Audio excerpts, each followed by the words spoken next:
just new, growing pains. If they're using a credit card to pay or debit card, is there any additional charge, service charge? There will be, yes. It's pretty minor. Right now, when COVID hit, we waived the fee for the customer online, which is $4.95 per $400 transaction. When we go to the new system, it's going to be like 0.06% transaction.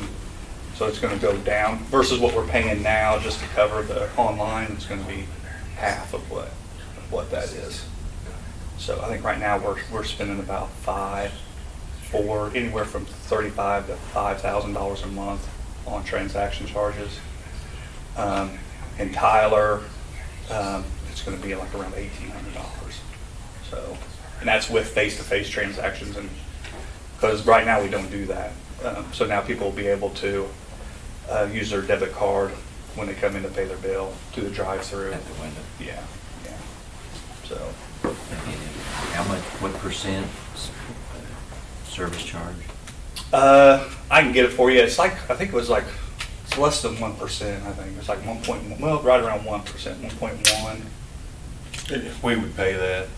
Uh-huh. For the customer, we pay that. Now, online, we could go back to making the customer pay the transaction, the service fee to pay online, but you can't on face-to-face transactions. We have to absorb the face-to-face. But before COVID, the customer was paying $4.95 per transaction online, and we've been absorbing that since. I think it was back early COVID. I think we started waiving that, stopped customers, try to get more online transactions. Got any feedback from the new bills? Yeah, no, I've had some good, some bad. Some people think the writing's too small. Some people think we're double billing them because now it shows the base charge and they're just not understanding the bill. I did have one person said they liked the bill, but they missed the little monthly picture on the top of the bill. So a little bit all over the board. But I think the companies like the bill more, be able to break it out. So I have heard some feedback from them. But I think it's going well. Anything else for Tony? Thank you, Tony. Carl, good morning. Good morning, gentlemen. Did receive the official report on that from BHMG on the NESHAP price testing on 789. That requires a 70% reduction in carbon monoxide, CO. The actual chart I got here, our low was 88.3 and we had up to 90.4% reduction on all the units, so we were well above that. And I have received the hard copies as well, have in our files. The cat pump on the fogger for Unit 6, I know the guys were out there probably 20 minutes, 30 minutes before this happened, and it was fine. I think seal went out, the oil leaked out, and it just got hot and kind of flew apart. But we have got the new pump in the shop, and we're waiting for the oil. The oil was supposed to come with it. It didn't. It uses a hydraulic oil. We usually use like a 16M mobile product on our older stuff, but for the warranty, we want to use their recommended oil until through at least that part of it. Other than that, we have been operating a lot, quite a bit it seems like. On the following page there, you can kind of see a chart between the city loads and our generation. And I'd be glad to answer any questions if you have any. I was going to add the cardboard stayed steady at 165, and mixed paper dropped to 44 from 55 last month. So it seems to be maybe starting to trend down a little bit. On this net generation, these peaks, how many units would have been running? On the shorter ones, where there's about 12 to 13 megawatts, that would be 10 and 11 Okay. combined. The taller ones are unit 6, and I take that back. 6. The tallest ones are 6, 10, and 11. Okay. So, and then the ones that's kind of in the mid-range are probably unit 6 along. So, yeah, unit 6, we're getting out around 14 megawatts. With the fogger not working, we've been getting probably about 12 and a half. So if we've got all three of them running, we're at about 25 kilowatts. Yes, probably 20, 26, maybe 26 plus at full load if we're getting the best out of all of them.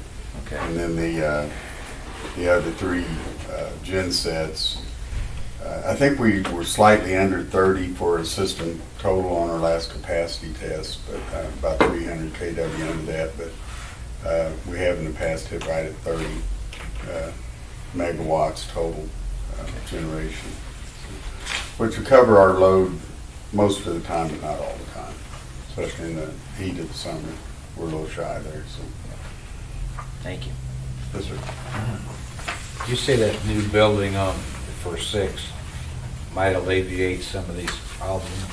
I think it will. A lot of the damage that we see out there, hoses, gauges, all that kind of thing, or a lot of UV damage. Yeah. It had like a carport over it, but most of the time the sun's Yeah. shining under it, and unless the sun's directly over the top, it doesn't do a lot. Does keep some of the rain off of it, but the building will be temperature controlled and stuff. It'll definitely be a Be better a better environment. option, yeah. Yes, sir. Anything else for Carl? Thank you, Carl. Travis, good morning. Morning. A few updates. Filter media continues to be being delivered. Should have 2 more loads either today or tomorrow. And then they're supposed to be here next week to start the project. So, hopefully. The wave belt feeder project, service tech was there earlier this week, and it's up and going. No issues or anything, so. That's So good. that project's complete. And other than that, I'd be happy to answer any questions that you may have. Pumping a lot of water. Oh, yeah, definitely. Yeah, they've been working 9 hours a day, or 2 9-hour shifts so far this week. Was to get caught back up before the weekend. They're doing 10 today, so we're doing better on water today, so far. Any questions for Travis? Thank you. Jim, good morning. Morning, Jim. Morning. Just update on our plow, we ordered about 9 months ago or something like that. It's made it to the dealer in Olathe. He's got a couple accessories he's waiting on the dealer install accessories, and he's hoping they'll be shipped out to us end of next week. Got a job or 2 we could probably use it on here. Might have to do 1 job before it gets here, but other than that, just kind of plugging away. We've got about 2/3 of the splicing done in the Wildcat area. Still working on installs. A few in-town construction projects kind of in the mix. So happy to answer your questions if you have any. I see you've got a bid, or try to place a bid for a small pickup truck. What is that? So we're looking at probably something in the compact pickup like my Maverick, Ranger, Colorado. Do you have a budget for that, Jim? That was I believe it was the $30,000 budget that you all approved Yeah. in January, and we talked about making it hybrid or electric and decided not to, so. It'll probably be, I think it's opening on a Tuesday afternoon, so we'll send you a memo, try to keep that leak, or the difference between when we open it and the board time short, so they can bid on. Could you get a bid on a hybrid, how much more it would be, or do you know?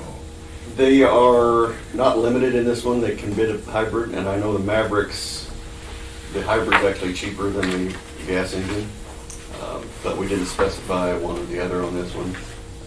We just didn't do electric, but if they want to bid a hybrid, they can. The next vehicle we'll have in the fall or winter time, we'll probably revisit whether we want to look at for sure a hybrid or electric or just stick with what we want to stick with. This one just probably be a regular gas engine unless they have Mavericks on the lot. And it wouldn't be a plug-in hybrid, it would just be one of those normal hybrids.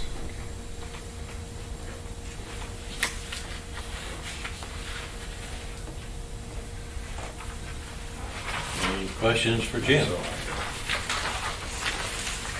Thank you, Jim. Nolan, good morning. Morning.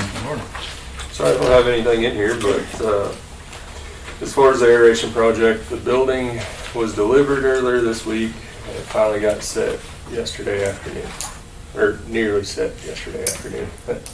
It's actually sitting on blocks in place now. They had some issues with the lifting eyes on that building, so they're looking at options to get it finalized. The blowers were delivered yesterday. I think all the final clarifier items are there now. And we finally did hear back from FTC on the headworks pumps. We got a proposal on that. You guys should be seeing something at the next board meeting for that. Come to find out, the peak flow pumps that we have now, we had bought an extra one of those, I think 3 years ago, to make our daily duty pump in the dry flow side. After all the information they got, that's the size pump we need. That's what they should have been from the beginning, it sounds like. So the proposal they had was to buy 2 more of those to replace the 2 bigger motors that were there. So, like I say, I'll have more information to you at the next meeting, but it looks like what our best option is at this juncture. Other than that, I don't have a... So things going pretty well? Yep.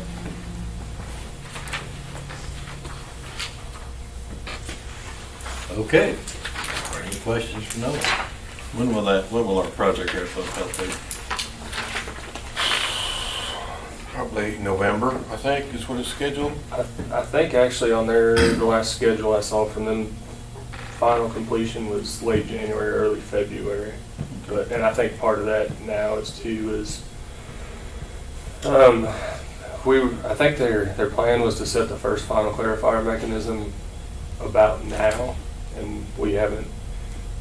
I told them I was more concerned with the aeration basin, that the finals are still working. We don't need to necessarily pull guys off of the aeration part to work on that, so that may move back just a little bit. But I think the one was supposed to be completed in July, one in September, one in November, so that may shift to, say, August, October, December, or January, but it should be around the first of the year. Yeah, I think with the grout, when I talked to Kevin the other day, the original schedule for the clarifiers included removing the grout, reinstalling the grout. Well, they've done the inspection on the first one, and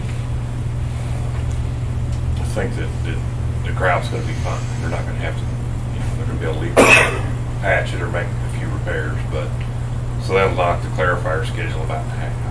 But there's still 2 to look at, so we're just assuming that since they were all installed at the same time, those other 2 will be fine as well. So, which that'll save us quite a bit of money, because I think that's some of the money that's in the allowance authorization is for replacement of that grout if needed.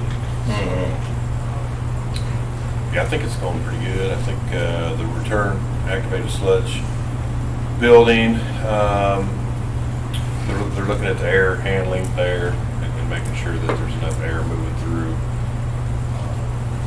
that building, and maybe put some alarms on it, which may get back into our allowance authorization, but we're still ahead because we made some changes on the MCCs and then on the skimmer arms on the clarifiers, so we got added to our allowance authorization there. Whenever they update their landmark schedules, can you forward that to me? Just it'll help me answer some questions that come from time to time.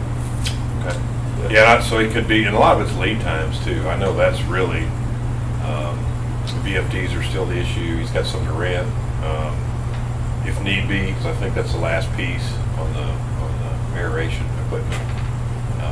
And I think you guys just had blower number 1 go out again. I mean, we're hanging on by a thread with keeping the basins going.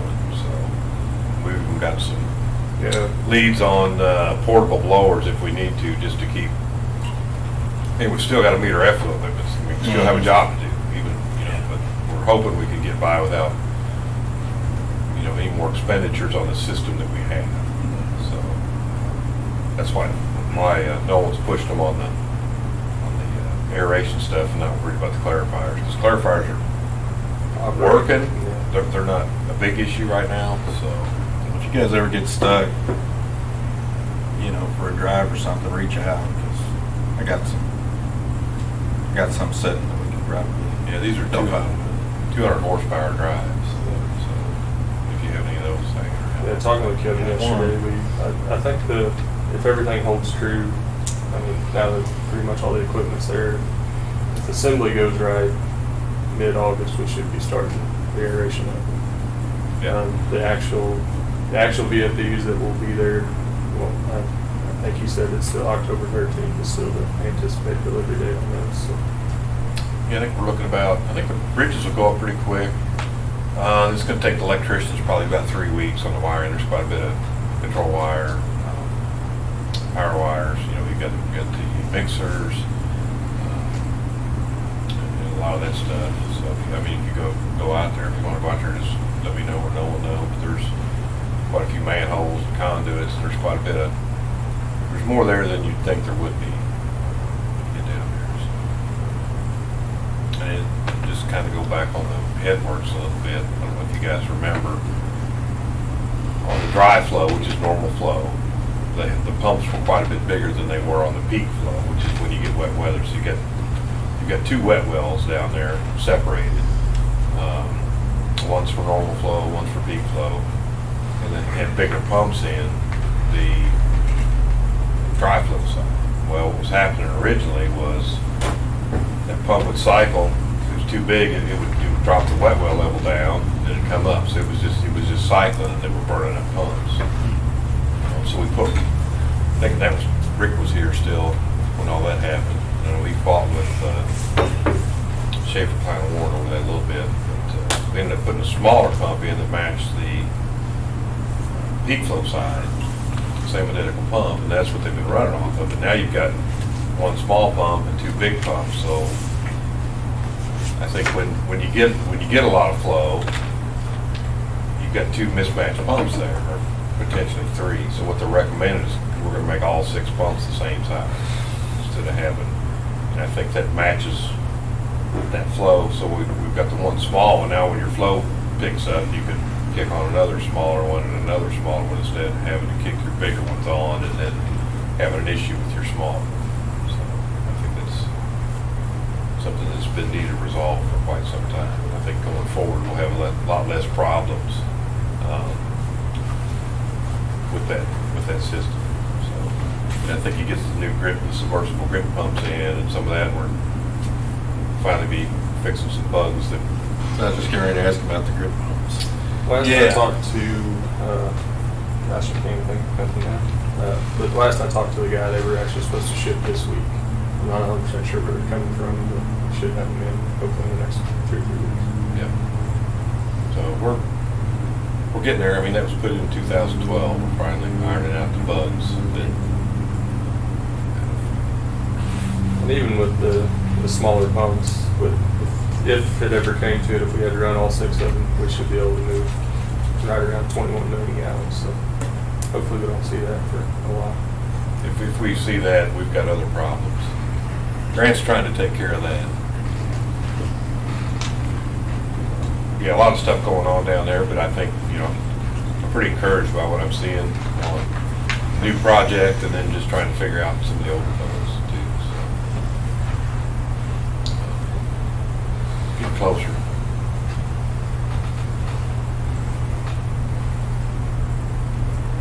Anything else for Nolan? Not, we'll move on. Megan, good morning. Morning.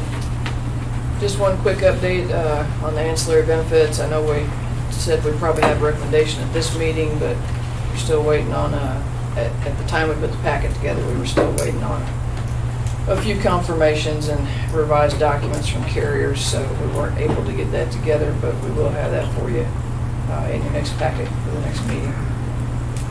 And other than that, I will be happy to try to answer any questions. See where Shannon and Emily got promotions?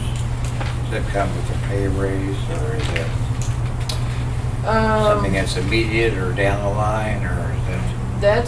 That's something that's kind of fact specific based on each individual case. But all transfers are, like a new hire, are eligible for a pay review at 6, 12, and 18 months after they transfer. That's my question. I was just curious, Megan, on this miscellaneous, this Tomo drug testing, the employee roster data that was overridden. What? They've had, I worked with the same folks there for a long time, and they've had some turnover recently, I think some retirements and things, and I think there's some growing pains. Yeah, they had actually overridden our employee census with another company's, so it was kind of a little bit of a mess to Were they able to recover it? straighten it out. Yeah, we've got it all straightened out now, so, Okay.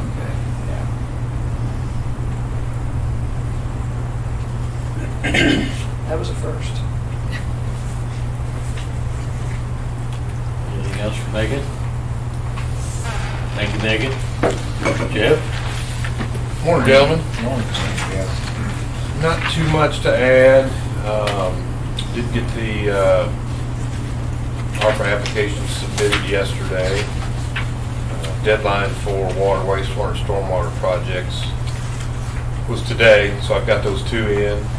One for water mains and one for sanitary sewer, open cut and CIPP projects. So I think October is when we'll be reviewing applications until October, so probably mid to late October would be the earliest we can hear something back.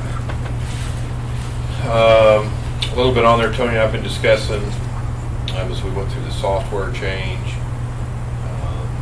We're kind of reviewing some stuff on electric rates. I'm sure you guys remember we used to be billed on a 1 coincident peak, which was, the coincident peak is our peak when the pool hits the peak. Last June we went to a 6 CP or 6 coincident peak, which is 4 summer peaks and 2 winter peaks, and those are also coincident peaks when the pool hits its peak. And so the way our demand was being calculated, so it's not a change in monetary amounts as far as what the demand charge is or what the kilowatt hour charge is. It's just changed how that's looked at. So I think going through the software thing, this would be a good time to review that and make those changes to match the wholesale billing. Also looking at electric heat, kind of going through some of those, but hopefully we'll have a pretty good review done on that and bring that to you guys here in the next meeting or two. I-10-2, just some updates on our generating units. Plum Point coal units back online. I-10-2 went back online Tuesday.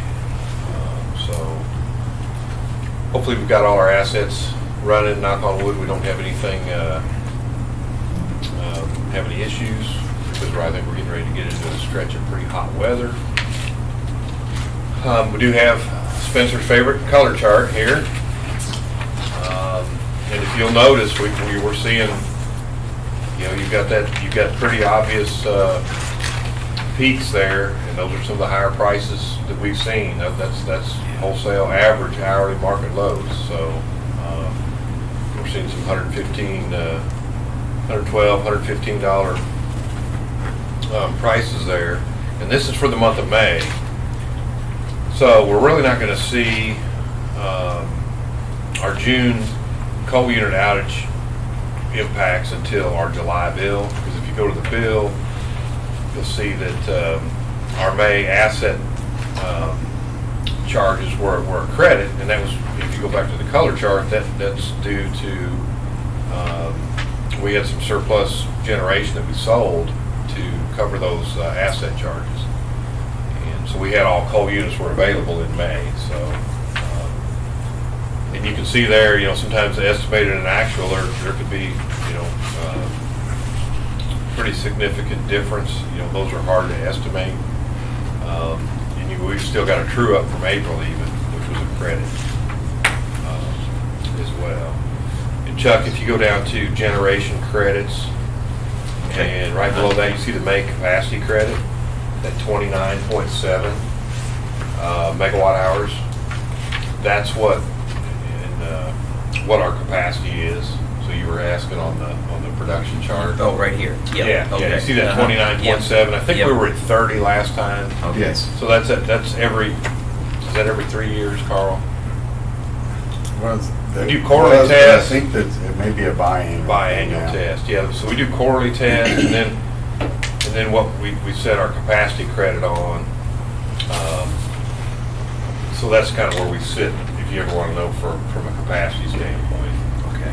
On generation. And that number is 40,000. We used to get around 29 or 30,000, so we're getting pretty good credits for that unit.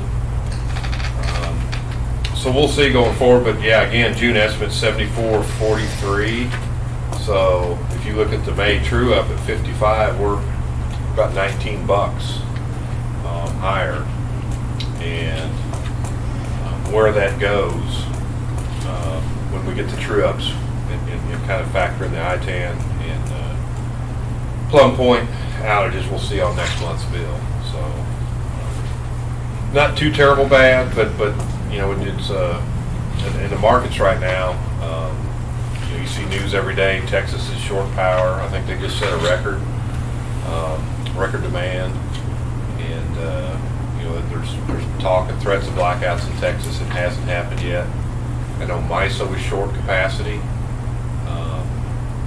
so we'll see where they end up. I know the capacity market bids came in a lot higher this year, so summer will be interesting to see how everything goes out. What's gas running at now? Natural gas. It's came down some. It's in the kind of hovering in the $6 range, $6.73, I think. Yeah, and that's not down. It but was it's up. down. Yeah, it was up close to 9, but yes, a Yeah. year ago it was 2.35. It's kind of like gas at the pump. Hey, it's $4.19. Well, that's really not great, but it's better than $5. So and One I should think- be happy with $4 gas. Yeah, well, and natural gas is the same way. So it's 6 something. That's still not good. It's a lot better than what it was, and that's really what's driving these market costs on our color chart there. So.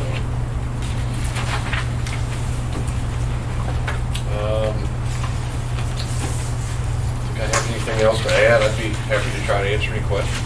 I think you mentioned, maybe at the last meeting or sometime when we were talking, that one of the coal plants was down for scheduled maintenance. Yes. It seems to me like there would be a better time to do that than, There was, and it was April, so. Oh, okay. So now you have to go into the markets and request. You submit a request to take your unit offline and perform maintenance. Well, they submitted a request, and that request was denied. And there was some heated back and forth because that denial of that request cost a lot of people yeah. that they're partners in the Plum Point project money, including us.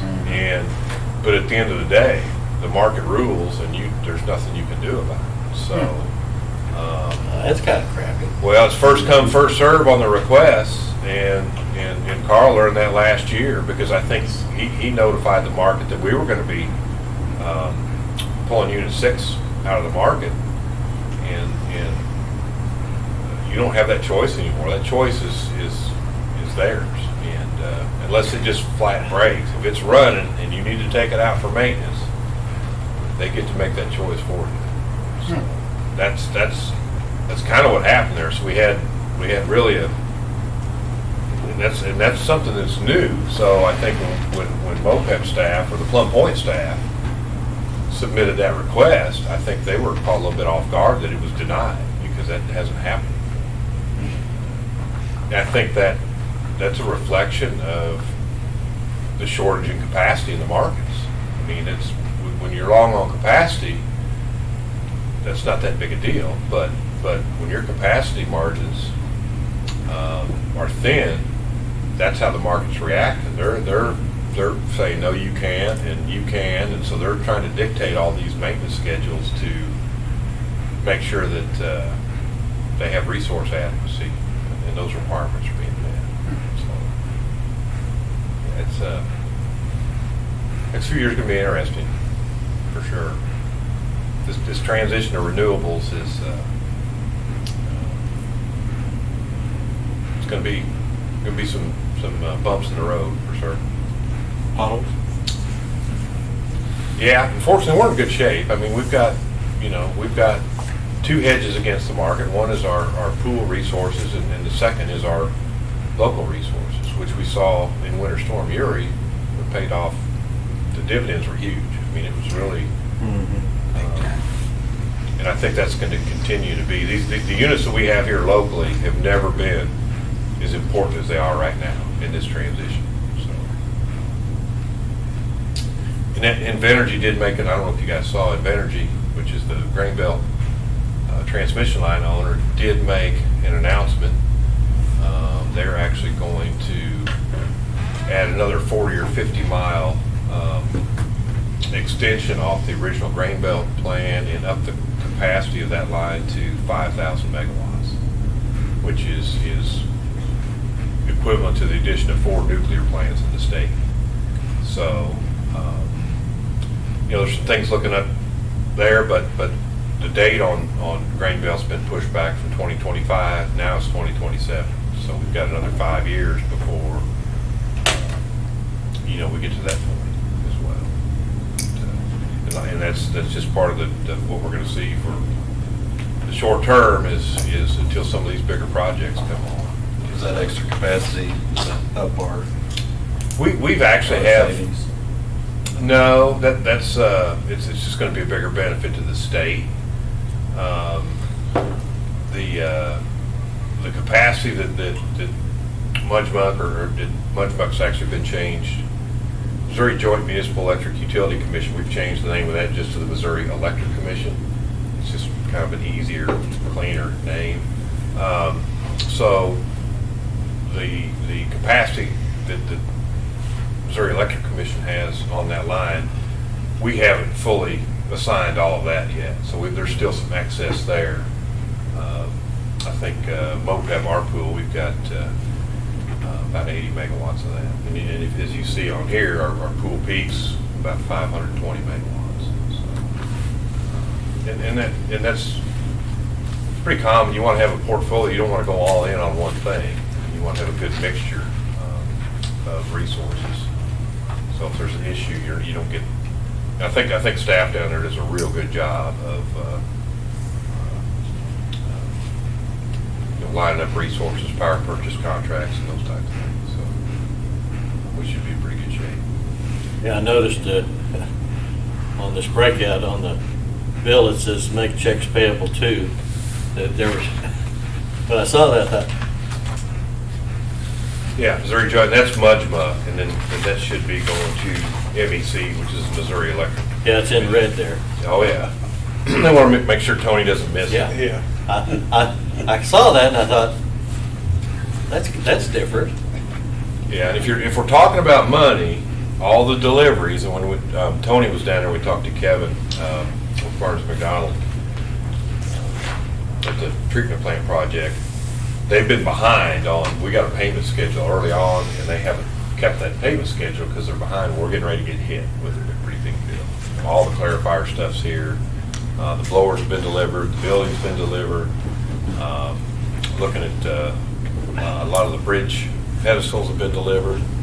A lot of the bridge materials coming, so in this next month or two, we're gonna see a pretty good chunk of that bill come due. Probably maybe the next board pack. Maybe. Yeah, so just give you guys a little heads up. It's when you get your next board packet or your disbursements, it won't be, We're still blaming Tony, so. it won't be sticker shock. Yeah.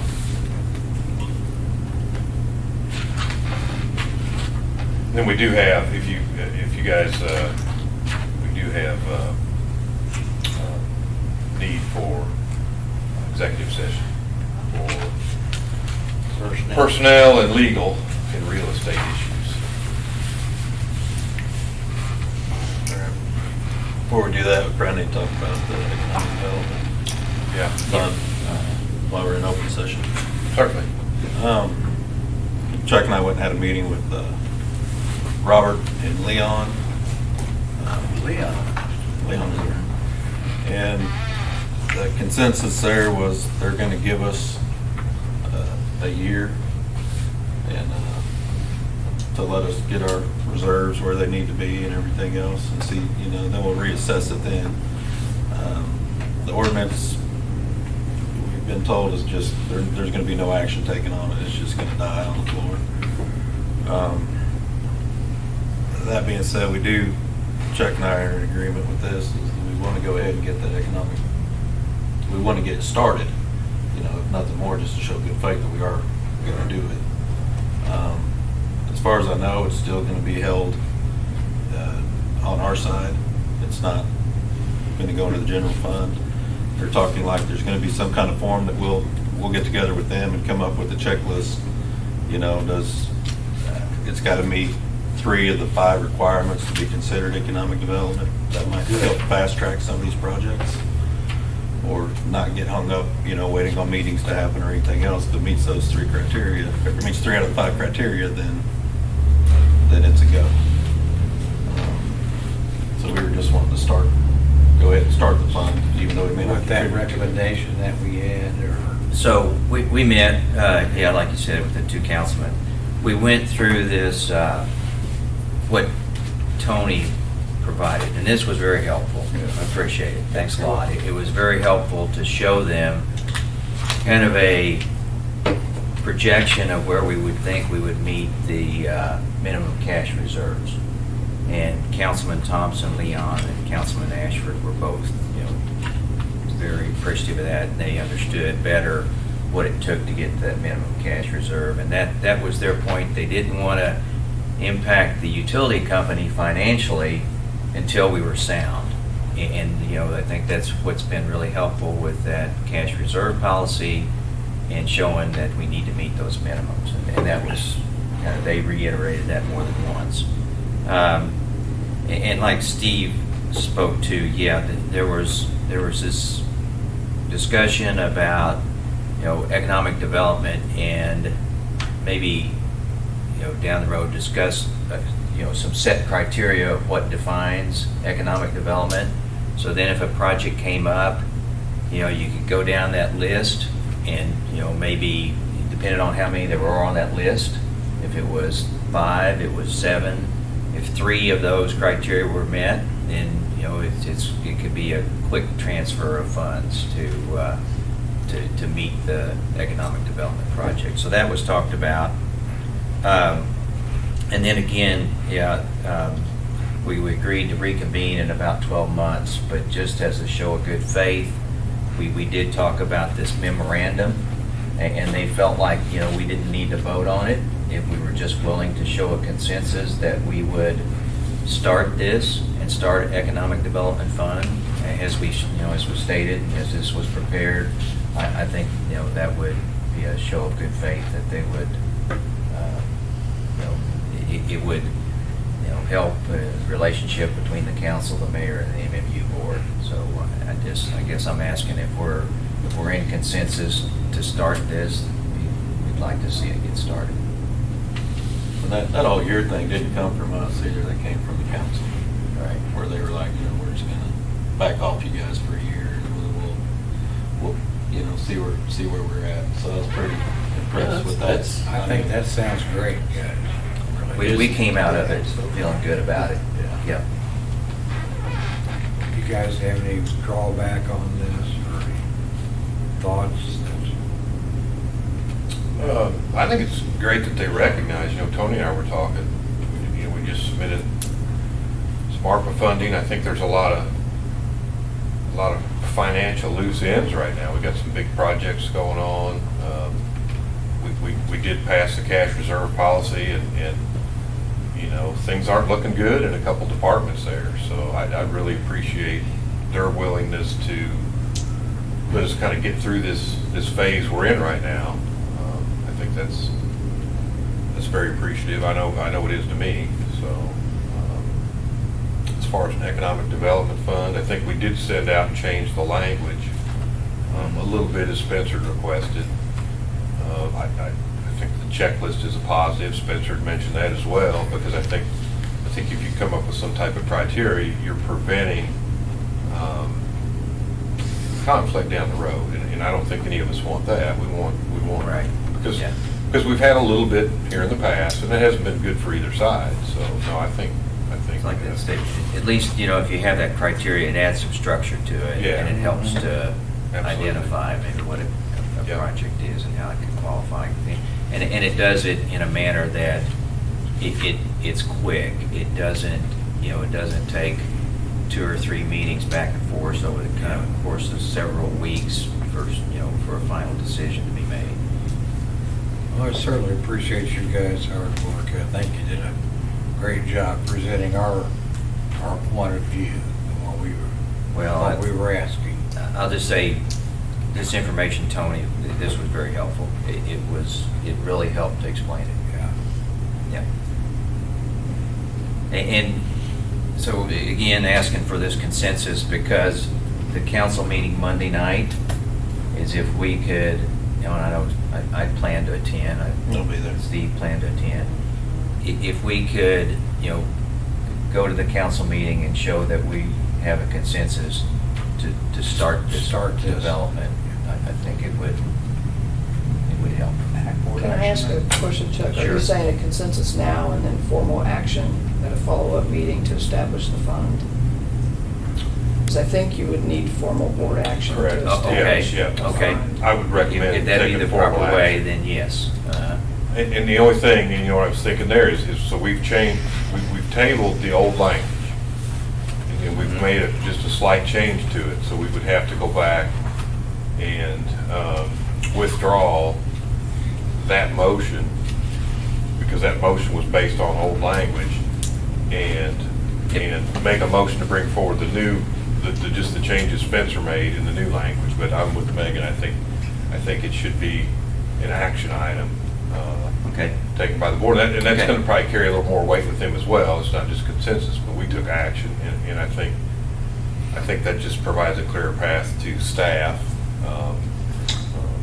as far as setting up an accounts and that kind of stuff. So I would recommend that if the board wants to do that today, I don't know who made the past motion, but I know Chuck tabled that. But We tabled it. All right. to withdraw that, and then I don't think we ever made a motion, did we? Or did you make a We motion? tabled it. yeah, I think it was just. I didn't know. Chuck made a motion to table it. Right. And then Spencer made a request to Change it. to update the language, so. Yeah. So I guess really the consensus is just that we would be in agreement for taking that action. Is that So fair? we're gonna do this, but it's gonna read a little bit different. Yeah, no, Well, we so you've have. got the new It- memo. it We've got the new memo. It has been revised. It's been revised. Chuck has those. We didn't bring them Yeah. with us. Yeah. Or put them in the packet, but that's certainly, that's up to the board. But I mean, if that's something that you guys are willing to do, I would recommend making that motion and taking that Sorry, I action. didn't know they hadn't been passed out. And I guess that old one will just die if it's tabled, and there's no action taken, Megan? Is that correct? According to the minutes, there was no motion made. Right, it was just tabled. I think there was a motion to table it, and then that was seconded. Yes. So, I guess if it's just tabled, it will just die for a lack of. Well, they haven't said that. Is it acceptable if we make a motion to accept this recommendation? I would encourage us to do it. Yeah, Okay. yeah. Okay. Yeah, rather than consensus, if that's the route you want to go, and I think that's Yeah. what, would be go ahead and make that Okay. motion and recommendation and take that action.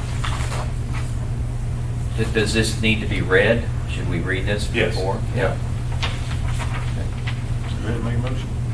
Yeah, there's Well, no, it should be read before the yeah, memorandum. you could just say that, We don't want to read the whole memorandum? no, you Okay. can just read the recommendation. Okay, then I will certainly make that motion. It's based on recommendation to approve establishing an economic development fund within MMU and make an initial transfer of $150,000 from the natural gas operating account.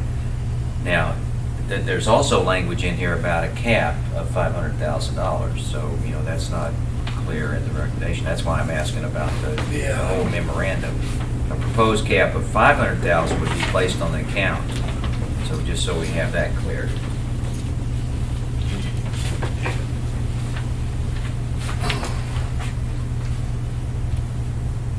So we need to move that sentence down underneath the recommendation. Yeah, well, and you could just amend, yeah, he could make that recommendation, change. To amend it. Yeah, Jennifer, did you get that? You need a I'm copy? not seeing what you're seeing, so I. Well, Yeah. let me, it would, at the end of that sentence, it would just say with the proposed cap of $500,000. Would be placed on the account. So that would be just what is in the top paragraph, moved below the recommendation. And I think that would be appropriate. And then you guys can make change to that anytime you want. But until that time, that's what is being recommended for approval. Yeah. Is there a second to the motion? Second. The motion has been made and seconded to approve establishing an economic development fund within MMU and make the initial transfer of $150,000 from the natural gas operating account with a proposed cap of $500,000 placed on the account. Is that clear? Is that good? Yep. Okay. Everybody understand? All in favor, please say aye. Aye. Opposed? Motion carries. Thank you.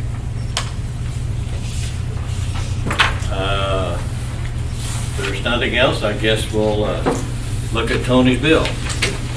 Tony. Spent too much time in the office, he spends too much money. Yeah. Yeah. There he goes. Burn my printer up.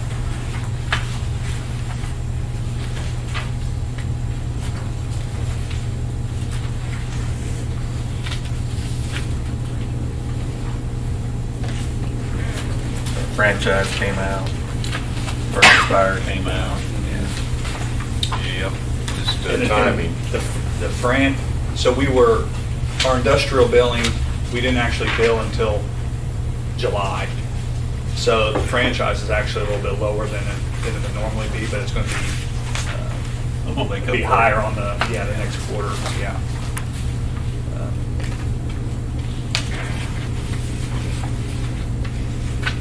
Yeah, power bill. Interest went up too on interdepartmental loans.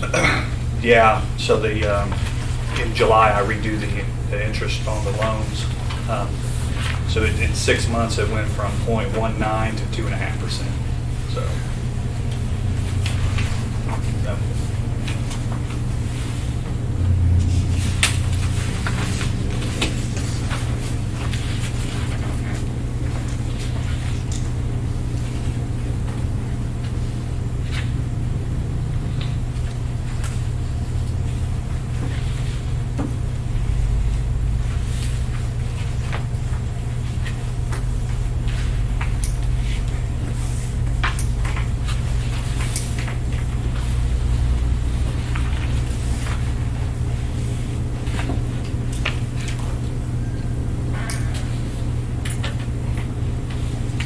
I really like the back four sheets. A lot easier to look at. What's that? The back four sheets. Summary. Yeah. Oh, yeah. Summary. That's the best. Get down there and pick out That's the where you big need to numbers. start. Yeah, it's easy to spot in there.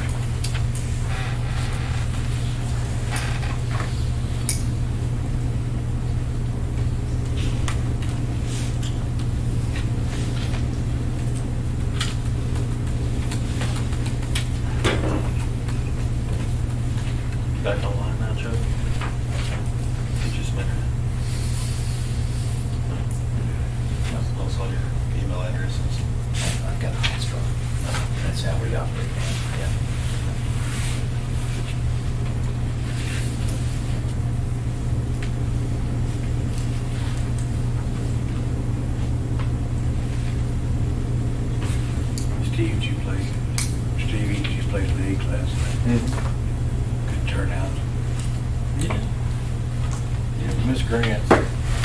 Jeff made him work with him. Couldn't make it. Too rich for it, I'd make a motion that we approve the disbursements as written and submitted. Second?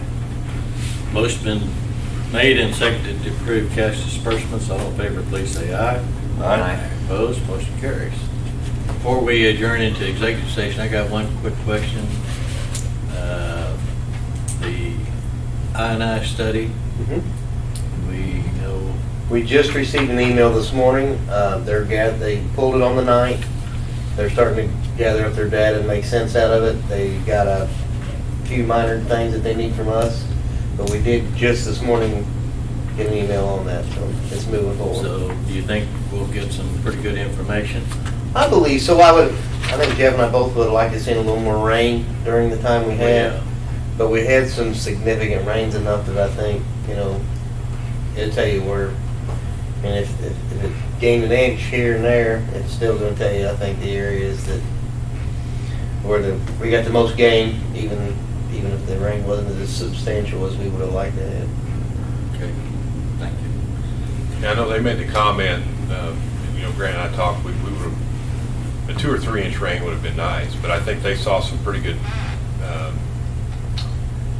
reactions on just some small rain, a 1 inch rain, and that showed up, and the reaction to that rain was pretty good. So I think they feel pretty good about the data they have.